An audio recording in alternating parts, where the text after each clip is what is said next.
Hey, it's Marcel. I am geeked up about my new book that just got released worldwide.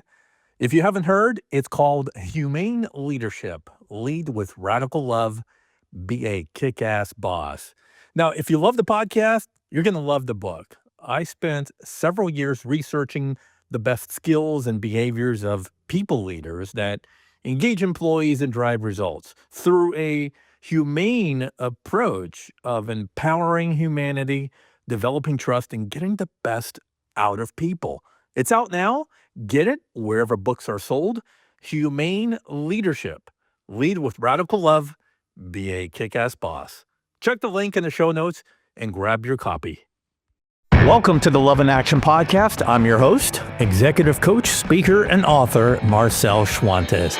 I believe that when we show up with our full humanity to work and lead from a place of love, joy, purpose, care, and inclusion, it's going to make a radical difference in your leadership, your business, and your bottom line.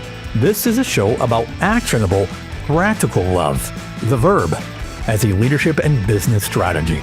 Let's get rolling. Hey guys, welcome back. I trust the summer is treating all of you well. Got a great show for you. So, hey, let's get right to it, okay? My guest today is Erik Qualman. Erik wrote a book back in 2020 called The Focus Project: How to Focus in an Unfocused World. And that book captures the challenges of what else? Focusing, right? Something that I don't care who you are in this digital age of hyper-connectivity, hyper-productivity, we're all going to struggle with focusing at one time or another, okay? Does that resonate? I bet it does. So combining street science and research alongside his own personal focus project, which we're going to dissect in detail here, Erik Qualman gives us a practical guide to doing less but better so we can achieve more, both personally and professionally. So Erik says that our focus determines our success, happiness, health, and fulfillment. That's quite a claim. Erik also says that successful and happy people understand that where their focus goes, their energy flows. So Erik gives us this guidebook on understanding that while focus seems impossible in this digital age, because some of us are like, there's no way, it's just a mountain that's too steep to climb. It can be learned, it can become a habit, and it will lead us to our best life. But we're going to have to figure out how to do it, how to actually focus. And we'll tackle this from different possibilities and different perspectives, okay? A little bit about Erik Qualman. He is a #1 best-selling author and keynote speaker. He has performed in over 55 countries and reached 50 million people. By now, it's probably more than that. He was voted the second most likable author in the world, behind Harry Potter's J.K. Rowling. He is the host of the popular Super You podcast, and his work has been used by the National Guard, to NBC Universal, to NASA, and the list goes on and on. And I cannot wait to dive into this conversation. It's going to be short and sweet, but we're going to get to the sweet stuff, all right? Erik is here, and he now joins us. Welcome to the show, Erik.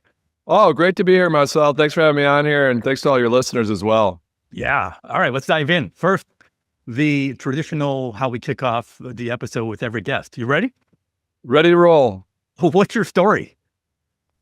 Yeah, no, I mean, I grew up in Detroit area, and then I fell into digital backwards back way in the day. I worked for Cadillac, and then fast forward, I worked for 20 years in the digital space back when digital wasn't cool or a thing.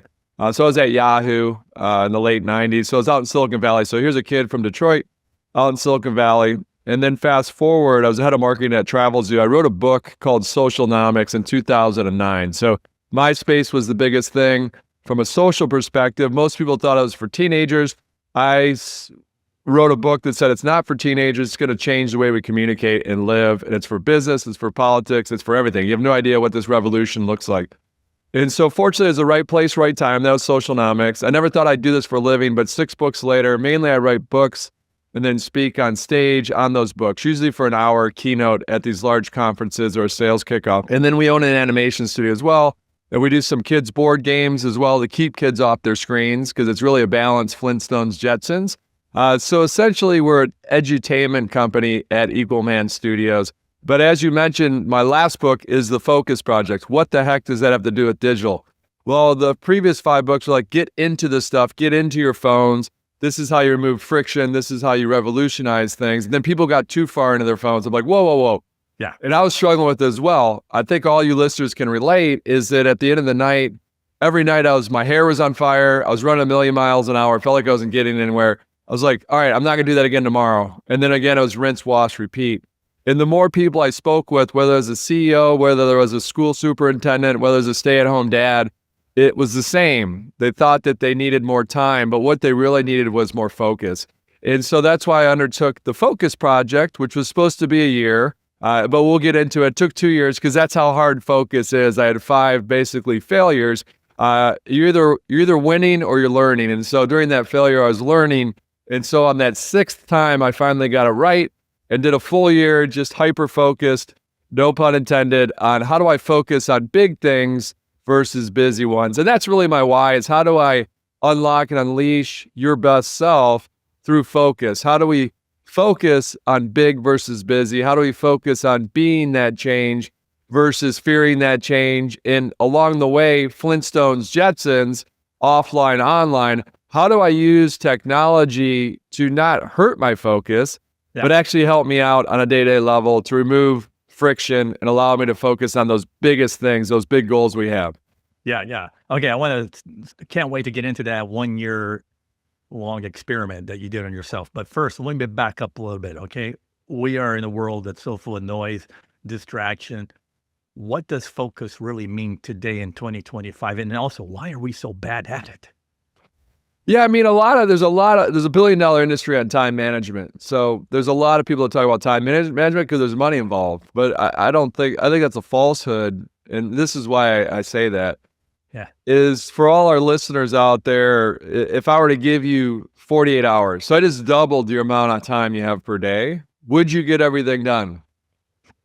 And the answer is no, you're not. Your list is always going to be too much for you to handle. So it's really about how do we focus on big versus busy? And that's harder than ever when you think about whether it's email that's pulling at you, whether that's social media they're paying people millions of dollars, doctoral students and people with PhDs to make sure that you stay on your phone because that's how they make their money. Yep. And so the key is that's why it's so hard. Focus. Here's the 3 learnings I got from the book. Because whenever I write a book, I always ask myself, what are the 3 things that I learned during this process? Number 1, focus is really, really hard, but it can be learned. It can become a habit. Number 2, people that are very successful in life, that are fulfilled, are better at focus than the rest of us. And it's not something they're born with. It's not inherent. It's a learned process. And what they've learned is to have systems and processes in place. And one of those is really just to say no. To say no to those small opportunities, to allow them to say yes to the big ones. And then last but not least, it's progress versus perfection. I've now been entrenched in this. I wrote the book. I have to go back to the book because the gravitational pull is for me to become unfocused and to start doing the busy versus the big. Yeah. And so those are the top 3 things. Focus is really hard, can be learned, can become a habit. Second is that most successful people are better than most because they have systems and process. First and foremost, how to say no. And then last but not least, think progress, not perfection when you take this on. Yeah, that's good. Those are good tips. Okay, let's go back to your experiment, okay? Just kind of give us an overview of what was that experience like, and maybe even what was the hardest thing you encountered? Yeah, I think most of you will be able to relate to this. So I lay awake at night. I'm like, man, that day was crazy. I can't do that again. I felt like I had no control over my day. Yeah. And I was just doing all this little stuff. And am I moving the boulder? Am I writing the next book? Like, what is going on? And then I just sort of dream, like, what would it look like if for a month, all I had to do is focus on the house, getting it clean, getting it organized, remodeling, or down the line, what if I just focused on keynote speaking? Because we do a ton of stuff here. Yeah. But if I just focused on that's all we're going to put our energy in for the next month is keynote speaking, how to get more deals, and also to really just focus, not be running on stage last minute, but actually be present in the moment.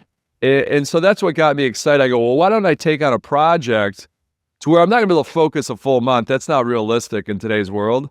But what if I take a bite-sized small chunk? And at first I'm like, what if I focus 3 hours a day on something? Then I quickly realized, first failure, whoa, that's even too much. All right, what if it was just like an hour? Whoops, that's a little much. Okay, let's just go half hour. So this is the month of, and you'll see in the book that I chunked it out. But the first month was in order to afford this project, to be able to do this project, not afford it from a monetary standpoint, but for me to have the luxury of doing this project, I had to make sure that we booked out most of our keynotes for the year. And so normally that's inbound. We don't do much on there. We have partners and stuff, but most people reach out to us. We'd love to have you give a keynote speech. And so we go, all right. So I go, well, why don't I just focus for a month, half-hour day, on working with our partners and potential prospects.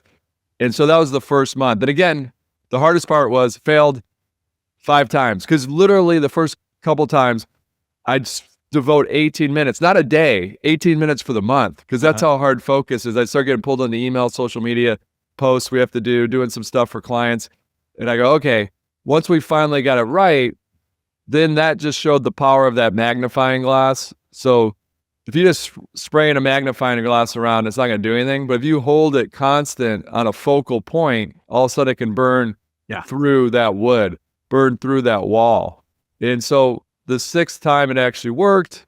And then lo and behold, just that half-hour a day to focus on keynote speaking, we had a record year, not a record month, a record year just from that month of booking that type of focus. And so that's what the whole project was about. And hopefully most of you get out there, get excited. I would actually suggest just starting with a minute. What's been pulling at you? What's that big dream? Maybe you want to write a screenplay. Maybe you want to learn to play the guitar. Maybe it's you want to get out of your current vocation and go to your dream job. Is just start with a minute a day and just do it when you first, within a half hour, first waking up, just do a minute a day and see where that takes you. It'll take you far. Yeah, that's huge. Is the focus still keynote speaking, or have you shifted since then into a new focus? Yeah, it still is, but it's a little different from a standpoint of we're just trying to give back. So I know you talk a lot about this servant leadership. And so it's still the majority of what we do is I love being out there in front of people just to help them. And so how can we help that individual? How can we help that organization?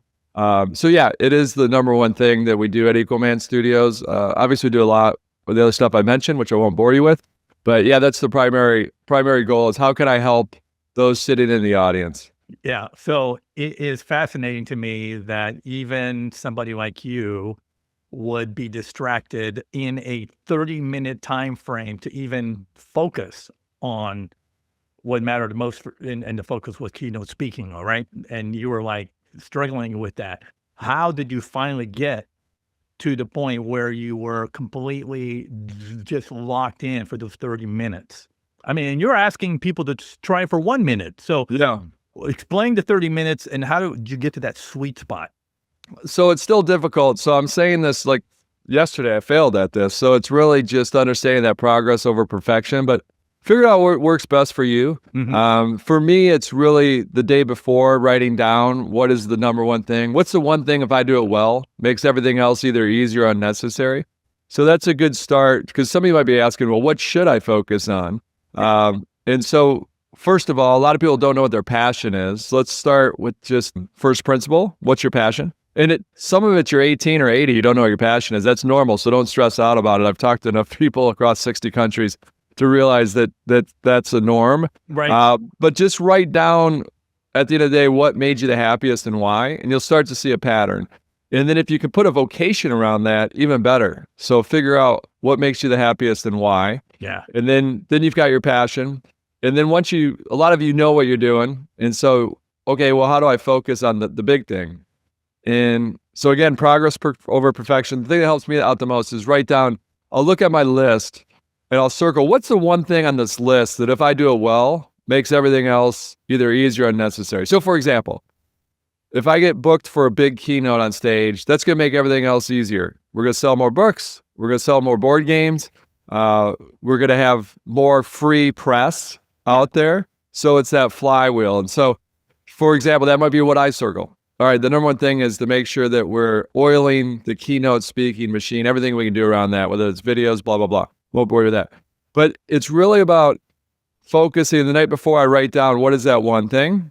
And then when I wake up, within that first half hour, I'm going to attack that before the day attacks me. Again, do my best. Some days get sideways. All of us have that happen to us.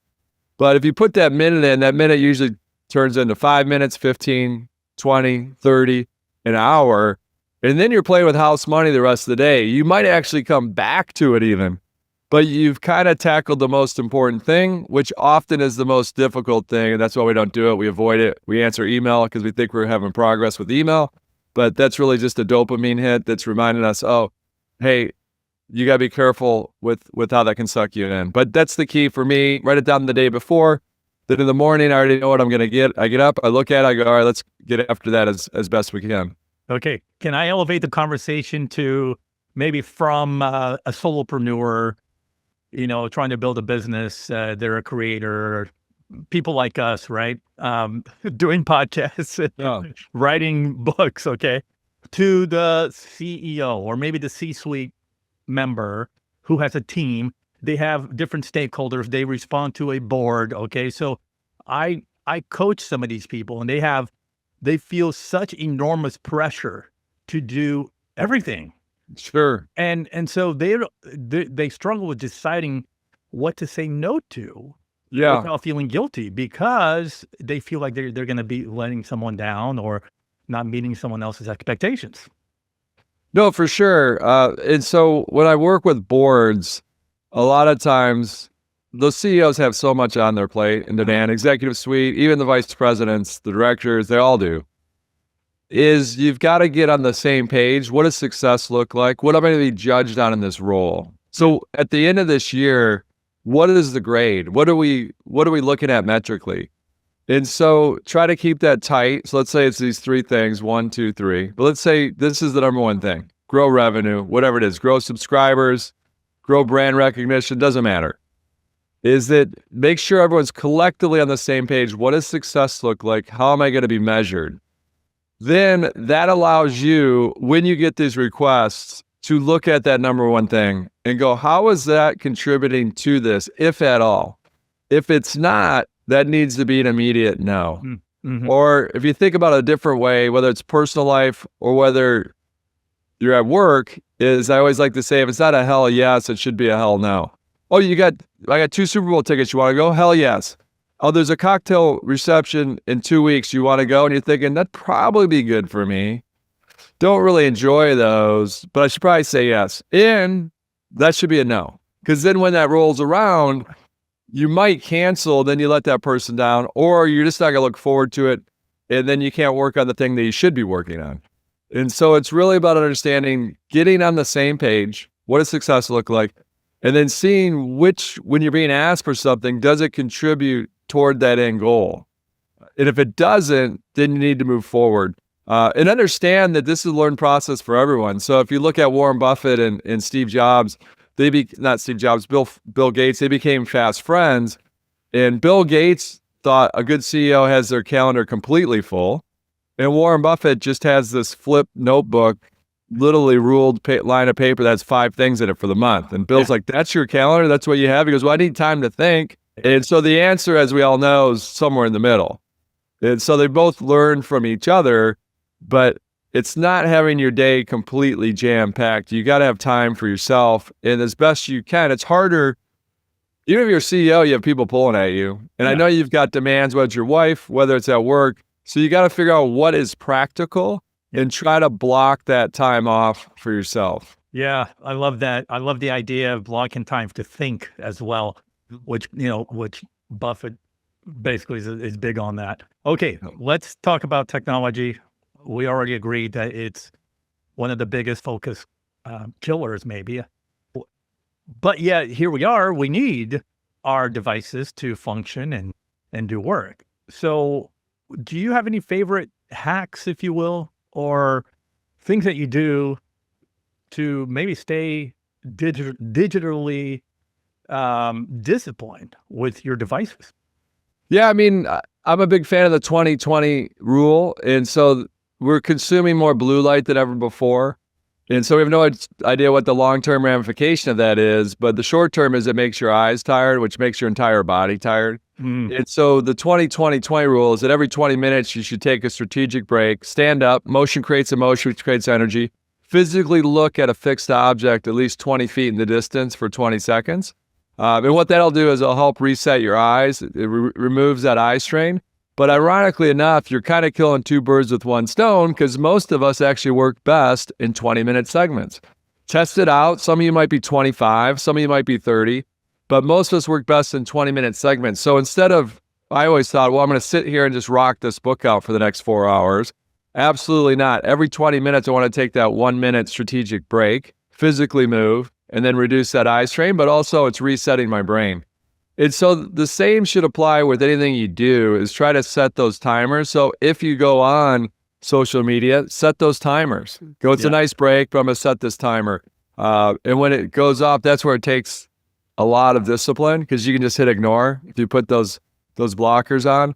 But figure out what works best for you. Some of you have to get those lock boxes to put it away. So figure out what's the best system for you. But most of us will be better off if you actually set time segments for everything that you do. But you also need to have that flow because everything's going to take longer than you think. There's going to be more interruptions than you think. So it's not, if you're going to write 10 things to do that day, it's really write down those 3 things you want to do.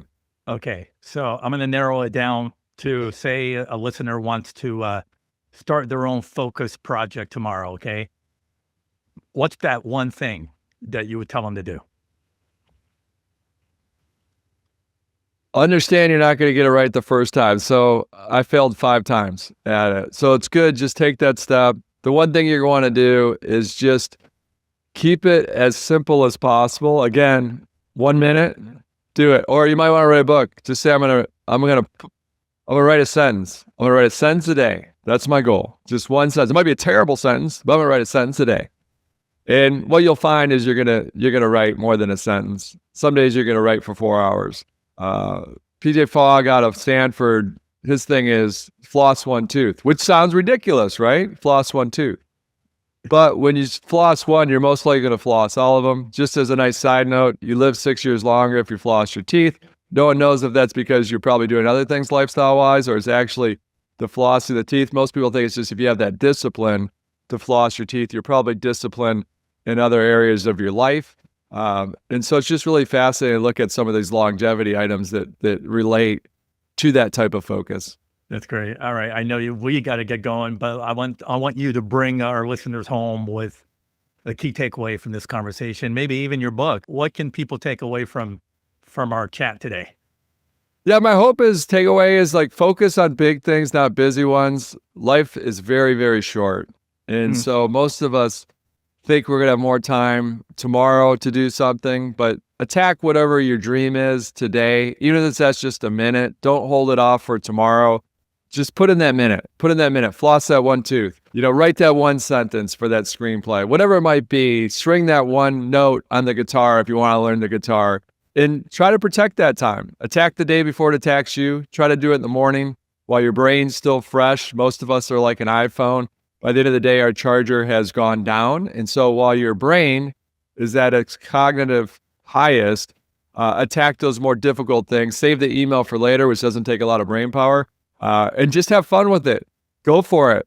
Just a minute a day will change your life. That's all you got to think about.